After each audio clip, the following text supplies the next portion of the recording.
As you begin to move into the last part of your season, it's a perfect opportunity to spend a little time tuning up your sales process. Here are 3 key items to keep in mind as we move into the last part of the year. Your greeting begins your process. The first few minutes of your initial contact with a customer are crucial. Like building a house on a cracked foundation, it's a lot more difficult to have a positive sales experience if you don't start out on the right foot. Based on the initial moments of the greeting, impressions will be formed quickly. A tone will develop, chemistry will or won't develop, and the foundation for the rest of your interactions with the customer will be established. Keep in mind that we all form almost instantaneously subjective judgments about people we meet. Once they're formed, they're hard to change. This is bad news if your first impressions are weak, but it's great news if your first impressions are strong. As customers enter your dealership, your goal is to create an environment that makes them feel comfortable. Comfort is the key to creating a strong, positive first impression. Don't approach customers too quickly. Let them have a moment to acclimate themselves to your showroom, and then approach them and say something like, "Welcome to our dealership. My name is Bob. I work here. If you have any questions or if I can help you in any way, just let me know. I'll be right over there." And then point to the spot or area where you will be, pause for a moment, and give them a chance to respond. If they say thanks, leave them alone for a while.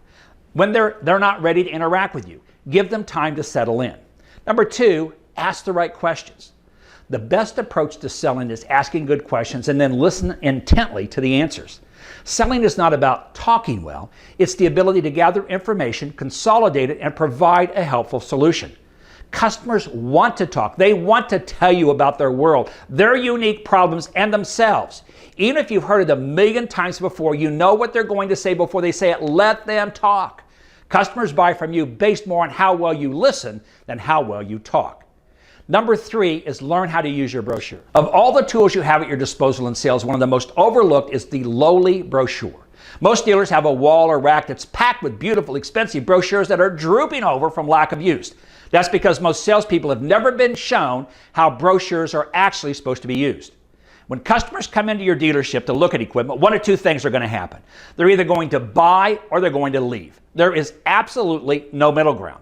I don't care how good you are as a salesperson, it happens to everyone all the time. That's where your brochure comes into play. It becomes the tool you use to jot down notes, highlight, or draw on as you work with customers through the phase of the selling process. If the customer decides to buy from you, then you can toss the brochure, no harm, no foul. On the other hand, the customer decides to leave without buying, you've created a customized, take-home sales piece highlighting the key points both parties agreed on. When the customer goes home or talks to other dealers, your brochure serves as a reminder about you, your dealership, and the equipment.